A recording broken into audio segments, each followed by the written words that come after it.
you were going to ask me some questions about.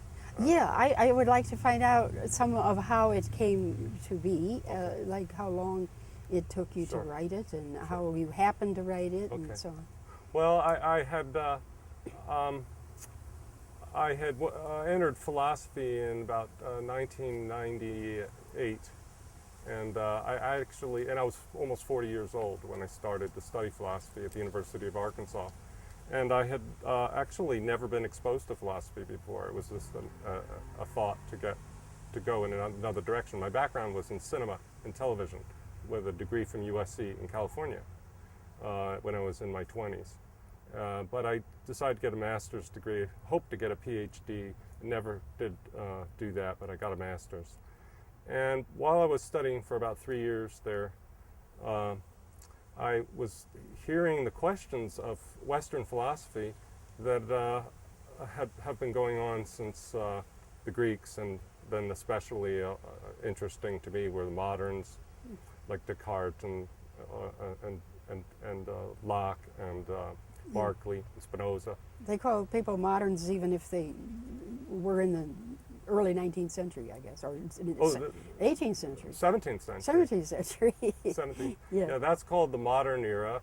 And then this is sort of a silly naming system that's been criticized, but we have the classical or the ancient, which is the ancient Greeks and Romans, and then you have the medieval, and then they have modern, which is really 17th, 18th century, and then the 19th and 20th century were called postmodern, and it's a sort of a silly designation, you're kind of arbitrary, but you're postmodern, I guess, I don't know. or maybe I don't starting know what they all call over it. again. I've lost touch of those names. But anyway, and then of course contemporary philosophy, especially that which is in the English language. I have less knowledge of existentialism and European branches of philosophy, but analytic philosophy is the English-speaking world. Most notable people like Bertrand Russell and G.E. Moore from the early 20th century right up to contemporary philosophers that are living. And all the areas interested me, but metaphysics especially, and the philosophy of science. And one of the things a lot of these problems seem intractable, that means unsolvable. But what was occurring in my mind were ideas that had been introduced to me, but in a very vague way in my youth, growing up, knowing about Eastern ideas that are not part of Western thought, but at least I had been exposed to them a little bit.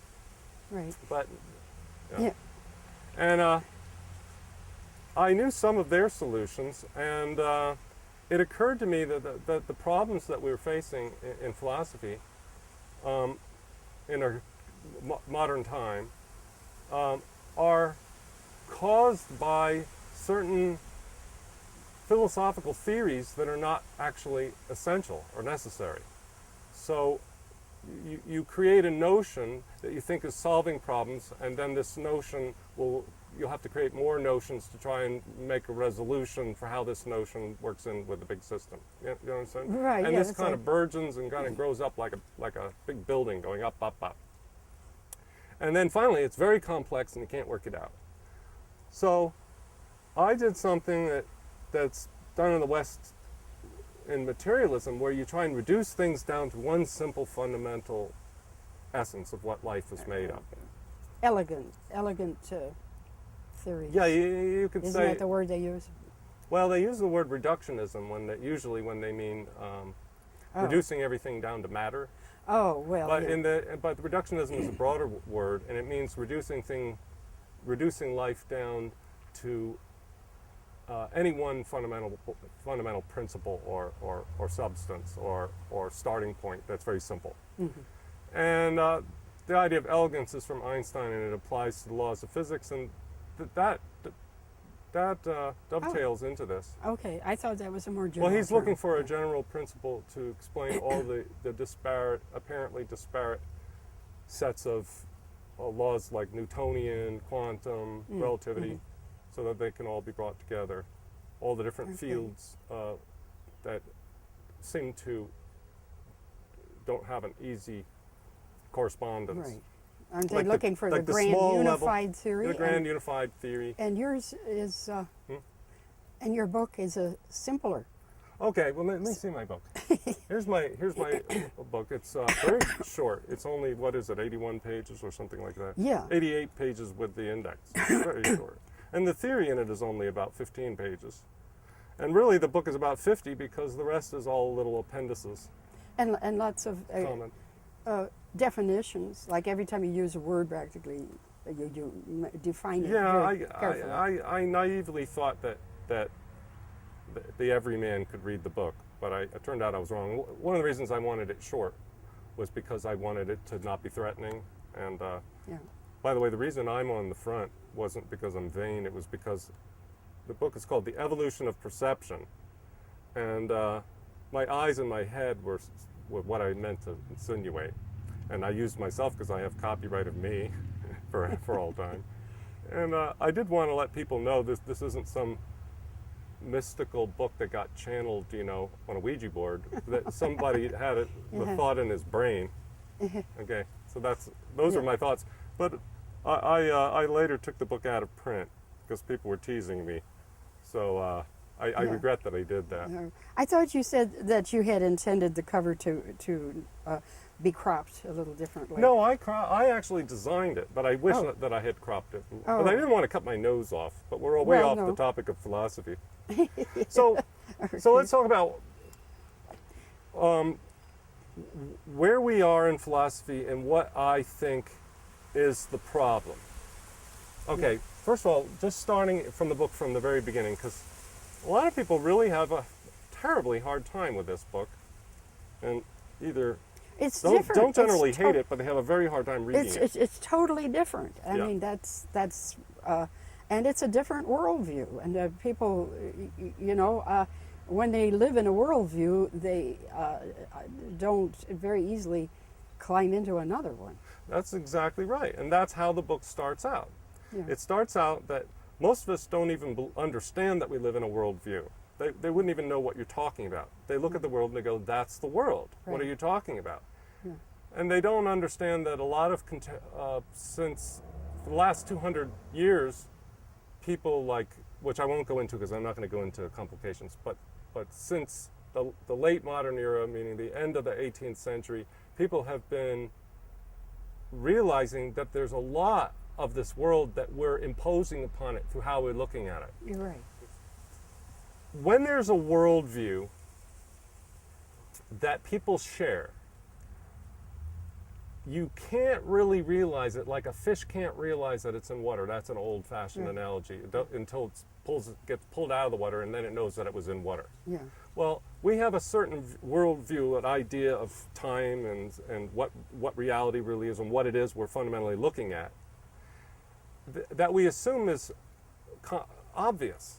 But actually there are other cultures that see the world in a different way and interpret it in a different way entirely. And it changes their feeling about the world. So American Indians looked at the world a certain way. The people of India look at the world a certain way. Or the Aborigines of Australia. That's right. Have a And some very smart people think that they even have a very different conception of time and different conception of what we fundamentally are, all kinds of things. So I'm bringing an idea that it turned out after I wrote it is a development of something that really turned out to be very old. It really is something that I didn't realize. If I had known, it would have made my thesis a lot easier to write, or I would have switched to a school that included some Eastern thought and some ancient Western thought, some Platonic thought. But these ideas have always existed. But let me just talk about the change of the paradigm, because I have this problem. Paradigm, worldview being about the same idea. Yeah.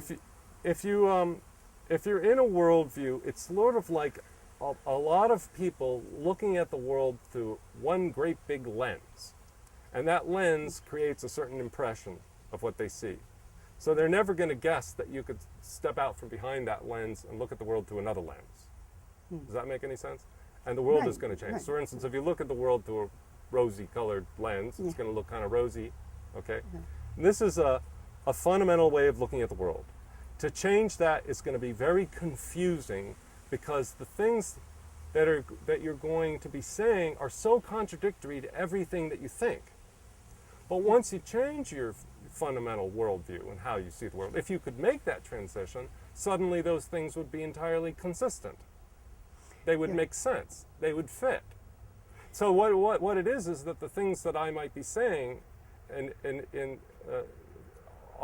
just sound so completely ridiculously counterintuitive because we're all looking through this one lens. But I think people in recent decades are more prepared to shift worldviews because of all the immersion in media. It makes people somehow acknowledge more that they are. That's how they perceive things. That's true. I mean, the world has been having a feeling, and not just the new age religions or stuff, sort of waiting for a consciousness shift. But even people like Einstein said we can't solve our problems that we've created in the past through the same thinking we were using when we created them. That's a line by Einstein. Right. And I used it. Right. So the idea of a complete kind of gestalt switch or way of seeing switch of the world is kind of anticipated in our time, and it is not because that in itself is not at all crazy. And as a matter of fact, a very respected philosopher, though he's controversial, is Thomas Kuhn, who in the 60s wrote a book, Scientific Revolutions, where he said that really science isn't, I'll just say that the past has looked at the world in a very different way than us, and it's not that necessarily one way is always wrong and another way is right, but it's just, it changes how it looks at things. And the greatest example that's always used is we used to see the Earth as the center of the universe. And the Copernican revolution is that the sun is the center of the universe and all the planets going around the sun. And this changed all the little details. Every little detail changed about how you chart everything once that happened. But there is a sense in which you could do a diagram that would work where the Earth was the center of the universe. And that's something Thomas Kuhn pointed out. And some engineers still use such a model because it's quicker and easier to make certain calculations, according to him. I never talked to an engineer who heard of that. The idea of a new shift in thinking isn't that new. There is a philosopher and historian, Oswald Spengler, who wrote a book, The Decline of the West, published in 1918, which says that all history can be divided up into huge changes because of some prophet, like Muhammad or Jesus or something, that gave a new orientation to the thinking of that region, and but throughout history, and he breaks history up like this, kind of, actually. Another thing that happens is that people invent a new technology, and then they start seeing the world through the technology. That's a very good point. Right. We live not just in materialism, we live in an age of mechanization, and we kind of have a machine view of the world. Yes. Is that yes, true? So that overall, but I mean, I was thinking how the clock or how photography or how the computer has changed our... The clock changed our perception of time. Yeah. The computer changed our perception of what thought might be fundamentally, that kind of thing. Yeah. Yeah. These inventions have a big thing. And there's an old thing even from Hegel in the early 1800s.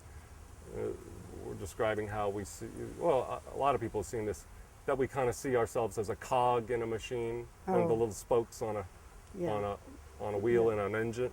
And then that comes originally maybe from the clock. Oh, it probably does. You're right. But now the automobile has cogs in it. So we kind of see ourselves as all just little pieces engines of all kinds. Sort of parts of a big machine working. That's actually the worldview we live in. You could call it materialism, or you could call it a machine world. Right, or the body is a machine.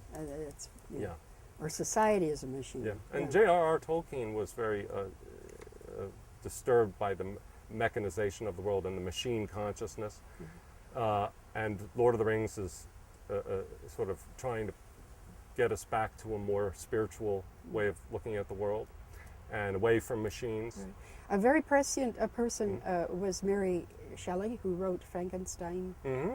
And Where the it's- man is made like a machine and Right. is turned on with electricity. Right. And there were actually thoughts like that and experiments like that at that time, where they would make a frog's leg move, and that inspired. They could animate, and they thought, well, maybe this is what they thought was the soul. Yeah. So, anyway, that's the world. My view is completely, utterly different. It's entirely what, in our very materialistic Western world, would be called, in a derogatory sense, spiritual. But I don't know why that's a criticism, but it's not spiritual in the sense that you normally use it. They mean that there's something that's fundamentally of the mind, something fundamentally of perception and experience, and which is what's really moving the world. That the real machine is mental, How not do- cogs.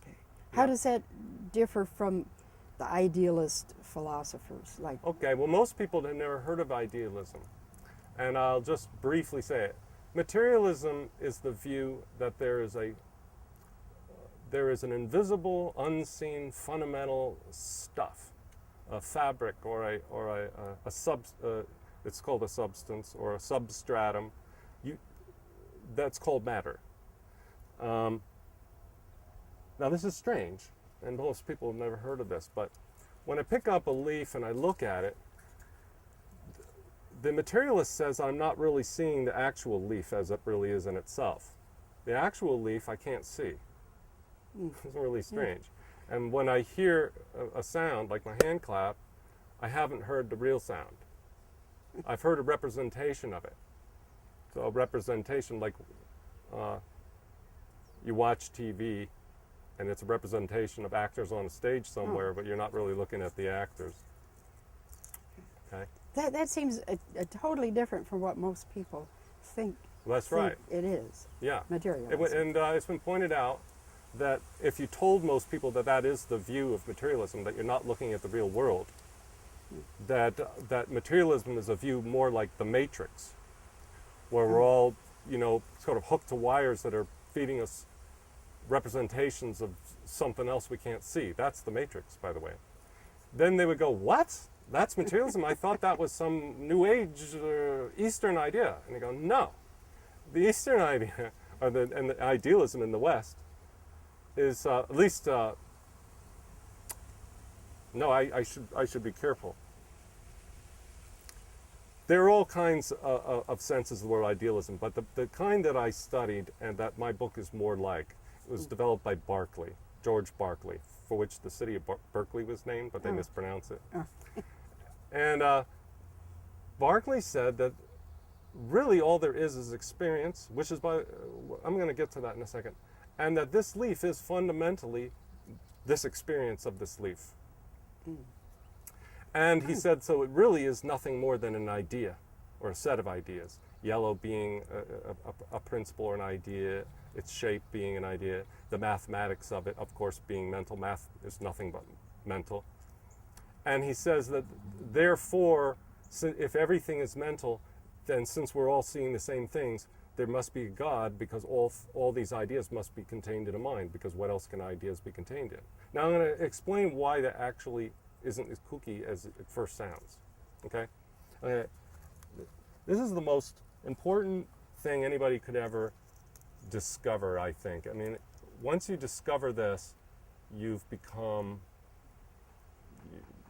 you have a much better understanding of where we begin when we start to try to understand the universe. And that is, and this is uncontroversial, it is a fact that a human being really only has has access to his experience or her experience. Like, let me take, for instance, when I see something, all I know about what it looks like is what I see, what I experience, which is obviously, okay, my experience of it. when I hear something, all I know of it is that it makes a sound. Even if I go to try to study what's making it make that sound, it turns out it's vibration, and I set up a bunch of experiments, with a tuning fork or something, and I examine really close to the tuning fork and see it's moving, and then I can develop a theory of no matter what I'm doing, I'm still observing I only have access to my experience. Well, does that experience include reading about it or hearing other Yes, people if you read tell you? ideas, you're obviously experiencing the print on the ideas. page, and then another layer is your own thoughts. Okay, And so then, somebody tells you, you're experiencing them telling you. You're experiencing me talking to you right now. Right. And you're experiencing your own thoughts about it. And you experienced your own thinking about what you might say just now. Okay. And so when you have a dream, you only have access to your experience of that dream. When you wake up, you're reporting on your immediate experience of your memory of a dream. Okay. And your voice coming out of your mouth, you only know is coming out of your mouth because it's your experience. So we only ever have access to our experience. Only. Okay. Okay? But it sounds, I don't know why that sounds shocking, but it's true. Now, It's too simple. It's too it's easy. too simple to get. But, You know, but anyway. I'm sure many people, Yeah. feel that way, but they think it must be more complicated. Well, I asked my professor about that. I said, George Berkeley says that we only know or have access to our experience. Is he right? And he said, why, is that controversial? So it's not controversial. Yeah. But what's controversial is how we go about explaining our experience, okay? Right. So fundamentally, what could the first people that ever started thinking about the universe in any deeper way than, ugh, and let's get some food, Yeah. what could they possibly have asked the question about? Their experience, Okay. okay?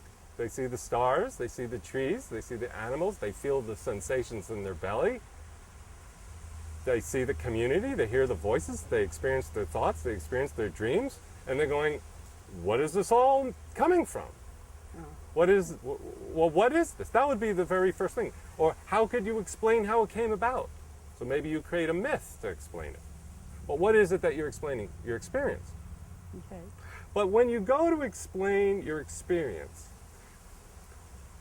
the problem is that you're going to inevitably, even if it's a myth and you're positing that there's gods that created you, you're taking your experience, like people you see in the tribe, and you're sort of reading them into your imagined world of explanation. Oh, right. And you've created another world where you've projected aspects of your experience into its explanation. Did you just follow what I said? And if not, get me to make that clear. I think I did. Say it in your own words. Okay. That in trying to explain our experience, Yeah. we project our experience onto the explanation. That's correct. Give me an example besides gods. Well, I don't know. Spirits, I mean, the wind blows up a storm, and so you think that maybe there are some people-like spirits that are... Well, that's the same one as the gods. Let me give you an example. Okay? Let's take something like matter.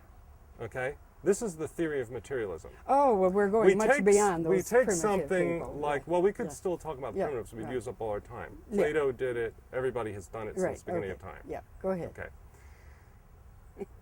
Okay, but if I go into Plato, we'll just kill all our time. But Plato, theorized that there were these forms that he conceived in his mind that were the cause of our experience. Okay. Okay, but now he has his forms to explain. Okay, I see what you mean. Okay? You keep building... You keep adding on And- to your experience something you don't experience to explain your experience, but the thing you invented to explain your experience is a projection of what you see in your experience. Yeah. So okay. you're really not doing anything. Okay. You're really not explaining anything. You're actually adding more things that you experience in your mind because these thought of I do, theoretical too. entities like forms are new things now in your experience, in your mental Okay. experience, you know, in your thoughts. And now you got to explain where that came from. So what happens when you do that? It's a fallacy of thought called the historical fallacy. Reading something that's here, or the psychological fallacy. Reading something into the cause that, That was already there in the effect. yeah, they're reading the effect, which is the experience, into whatever it is you're trying to explain experience with. Okay? Okay. Well, this is a fallacy and it'll never work. All you're going to get is a cloud of ideas that you're inventing, and the more you invent, the more colossal the parts are that you have to explain. Let's take the way a materialist has made the same fallacy as everybody else, but doesn't realize it. You take something that you see in the world that's a stuff, a kind of a dumb, unthinking, inert stuff. Inert means it has no motivation on its own. Like a mind can sort of motivate, it has will and whim. Whereas something that's inert, Like a mound of sand or something. like a mound of sand, is inert. Yeah. That means it has no power to move anything else. You know, a big pile of cement dust. Okay? Because you see that we make houses out of this Oh, yeah. cement. So it's kind of a neat analogy to think, well, maybe there's some invisible stuff like cement that that our experience of all this got somehow made of. Is that my experience, which is color, smell, thought, dreams, emotions, anxiety, I experience all those things. Fragrance, taste in my mouth, that the cause of those must be some substance we can't see, or experience, or touch, or taste, or smell, or conceive with our mind. And so, but then when they imagine it, to create it in their theory, they project stuff like in the world, like water. Even the Greeks did this. Thales did that. He was like, what is the world fundamentally made of? Water! Right now, the current view is that there is a stuff analogous to stuff in our world that we can't see. That is its cause. And that, if you look it up in the Wikipedia, is called the historical fallacy. Reading the effect into your proposed cause of the effect. Okay, it's a projection. Okay, and it creates problems. It doesn't solve problems. It creates the new problem of the invented thing. Do you understand? The invented thing. No, I'm not sure what you Okay. mean by that. Since we're talking about matter, it's very fundamentally important to understand an uncontroversial fact in philosophy of mind of our current world of the 21st century. And that is that matter is a theoretical entity. Matter. It is not what you experience. Okay? And that's what I meant, another thing. It's the atoms and the subatomic particles. And Not exactly, no. Okay. No. Atoms and subatomic particles are made of the theoretical stuff called matter that is entirely a theoretical entity. Entity like, Yeah. a theoretical entity like some people think, well, there's no God, it was just a theoretical entity. Entity meaning a thing. I don't mean entity like ghosts Like a and ghost, yeah, goblins. But anyway, that's so a theoretical stuff somewhere.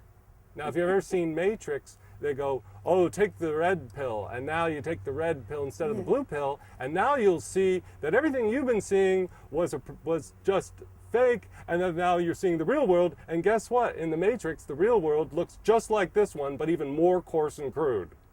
It's like an exploded post-apocalyptic physical Earth. So you've created another world to explain your world, okay. and so you think, oh, I'm getting somewhere. In my mind, I'm getting somewhere. But all you're doing is projecting your experience into your imagination and inventing causes that create confusion for yourself. Yeah, I never did finish watching The Matrix. Okay. There was something. I'm sorry I talked so loud and I get excited. No, there was. Okay. In the Something in it evolution that of was perception, violent. we just do away with that. Okay? Okay. It's just done away with the idea of inventing another substance or stuff. Okay. Okay? Yeah, I think I got that out Okay. of it. To explain our experience, we're not going to try to posit or invent or imagine or make up or theorize stuff we can't see to explain what we do. Instead, we're just going to say experience, which is self-evident. Okay? The moment you open your eyes, there's no denying that you're experiencing something. Okay? And whether or not it represents something else, or if it's a dream, you don't know. But one thing you do know when you wake up in the morning is that there's an experience that comes into focus. And you can't deny it because you go into a self-contradiction, because upon what would you deny it? Because we only have our, you'd be, well, as soon as you started explaining your denial of it, you would be communicating your experience. In the very denial of your experience, you wouldn't be making any sense. Nobody can deny their experience. They can only deny its cause. They can only argue over its cause. Nobody can deny that they're awake and that I'm seeing you, and you know when somebody's sticking a needle in me, it hurts. So And that's my experience. No one's going to deny it. I mean, that would be psychosis. yeah, so Descartes could have said, "I experience, therefore I experience." No. What If he would had he said have said? that, he would be reading something from experience into its cause. The same thing as materialism. So there was Let me explain there's why. no therefore. There's no No. therefore. No, the therefore is fine. It's Okay. himself. See, when he goes, I I. experience, It's I. then Okay. where did he get this notion of I? Looking Right. at his hands out of his experience. So now he's projecting into his cause okay. an I that he can't see. Okay. Okay. All right? He's projecting a self based on his experience. All that can truly be said is experience is occurring, it's undeniable, therefore experience is occurring. Yeah, It's okay. undeniable. That's the Yeah. you could make no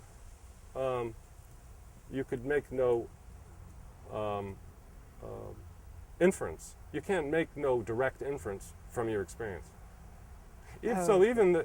But this idea is interesting because what I'm not going to do is project something from my experience into its explanation. Rather, the whole idea of the book is in its title. There's an evolution of experience. We didn't used to think in terms of things evolving. Okay, in the past, by the way, evolution is a new idea, but evolution doesn't just exist in nature. in biology, but you also have evolution in geography. Right. For instance, plate tectonics supposes that the reason that the continents are in the shape that they're in is because they evolved or changed from an earlier state of a single continent called Pangea. Okay? Okay. So I say that our very complex experience, which includes you and me, that we're both experience ourselves as having separately, is actually the very, very nth degree development of an evolution of nothing but experience that evolved from a state so simple that originally it wasn't experiencing anything at all, because all there was this sort of verb, this sort of sizzling event of experience. The logos. No, and this is not mysticism. Okay. No. Okay. No. That would be like saying, Or that would be an inference from okay. experience. The formless void. No, that would be another silly inference. Okay. There could be no void. In this Okay. original state, there would Because, just be experience, and I mean experience in the verb sense, like to experience. Okay. Okay, so experiencing. There was Okay. Essentially, well, so there's an evolution of perception from an absolutely monistic first state, before there was anything like a void. In order to have a void, you have to have something that it's a void between. Right. Okay. So you're going to have a very complicated experience to experience a Okay. void. So there couldn't have been a void in this first state. In this first state, this preceded before there was even the concept of space that we have. The concept of color, the concept of language, the concept of distinction, the concept of up and down, the concept of there were no natural laws. There was no mathematics. There was no way to break up and divide the experience at all. So what did this experience that was happening? In other words, it's not a stuff. It's not a cement. It's an action, an event. Do you understand Yeah. the difference? Yeah. Okay. Okay? And it would have nothing to experience initially. But it could, by evolving ways of experiencing, okay, which I list in the book, which I call perceptual schemata, it would be able to add more and more ways of interpreting that experience, dividing that experience, and conditioning that experience over a very long process of evolution, Okay. okay, which would correspond to the physical evolution, but I'm not talking about Yeah. physical evolution. And you're not talking about the evolution of a child's consciousness or of the human consciousness. No, we're talking about something that evolved before there were humans. That we sort of evolved and found ourselves in this world of experience, but we are fundamentally, soul-wise, okay, that very reality that's not a thing. In other words, all there is perception and ways of perceiving. Seeing, I say, and people get confused because they think I'm talking about eyes, but I mean experience. I mean all the Yeah. senses and your thoughts. Seeing and ways of seeing. That if there was nothing but seeing and ways of seeing, and that the ways of seeing evolved and became more and more complex, you would actually be able to account for a world of experience without creating a metaphysical problem of projecting something from your experience into that Okay. cause. You might just define metaphysics Okay, good. for us once. Good, thank you. When did I use the word just now? I forgot. Well, you said metaphysical, people's metaphysical understanding. Of what? I can't Okay, remember. it's okay. Metaphysics is the very large branch of philosophy that deals with what really is fundamentally real. Okay. So if you believe that matter is fundamentally real, this theoretical entity or stuff, then you, or substratum, you call it that, some call it a material substratum, that is metaphysical. It's not actually derived from your experience. Okay. It's a theory of what is fundamentally real. Now mine is more derived from your experience because I'm not deriving it at all. I'm just saying, if all we have is experience, why posit anything else? And that's the sense in which it's simpler, and it collapses all the other ideas. And the funny thing is, and I have to check the time because we're almost out. Okay. Okay, we still have 12 minutes.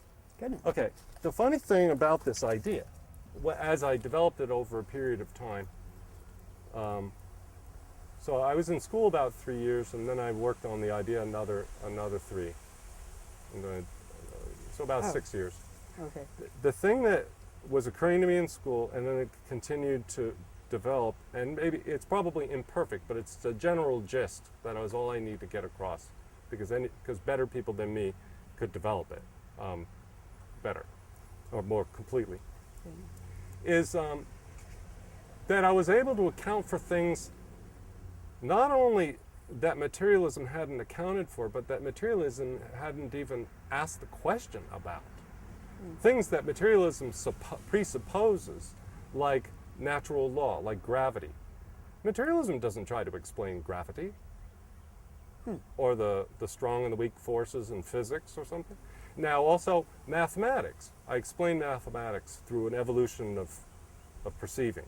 It's a Okay. way of perceiving mathematics. Right. And according to me. And no one ever even has looked for a cause of mathematics. What? Oh, they Oh, but were- I was, so anyway, it explains, let me read the back of the book.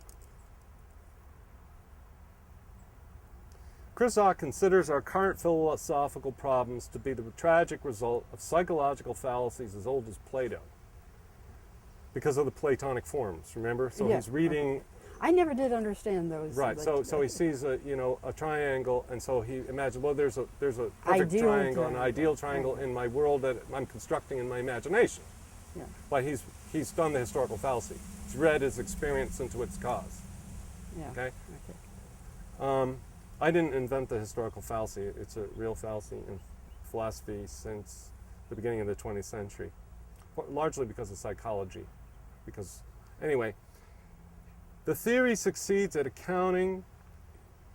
Oh, no, he offers a new explanation for the universe that relies simply on an evolution of perception. His theory succeeds at accounting for the physical as well as the psychological, including mathematics, natural law, concrete objects, language, thought, and culture. A spellbinding journey to the roots of our assumptions. And our worldview. Yeah. So it is a new worldview. And you could the implications of it. It's simple in its simplest form. That all there is seeing and ways of seeing, and that these ways of seeing, which I call perceptual schemata, evolved and produced the entire complex world that we find ourselves in which I call myself me and you call yourself you, and we fight and everything. But actually, then the really wild, and some would balk because they really want a world that's broken up into parts and where we fight and we have war and we have machines and Yeah. When I say fundamentally you and I are not really we're one. A thought that's completely familiar in the East, okay? Yeah. Just in certain schools of thought, in Yeah. Sufism and in Vedantism, in some branches of them, but completely unfamiliar to us. In other words, fundamentally, we're not parts and particles like we find in the world. Everything's full of parts and particles, okay? You keep breaking Right. it down. Fundamentally, we're not like that. Fundamentally, we're one indivisible happening, experience. And in its first pristine form, before this world ever began to evolve in its experience, and when I say its, I mean experience's experience, it had no way to be divided because it had not conceived of any conditions of divisibility. Ah. In other words, it couldn't be divided spatially because the condition of space, as Kant said, is read into our experience. And this existed before it was read into experience. Therefore, it was a spaceless world. Therefore, you can't cut it in half spatially. Same with time. Kant says time is something that you impose upon your experience. Time is like looking through a time lens, and it breaks your world up into duration. But actually, the world is just transcends time, and it doesn't really apply to things as they really are. This original condition from which we evolved preceded time. Therefore, the world is a kind of sort of very elaborate illusion produced through the perceptual schema of seeing.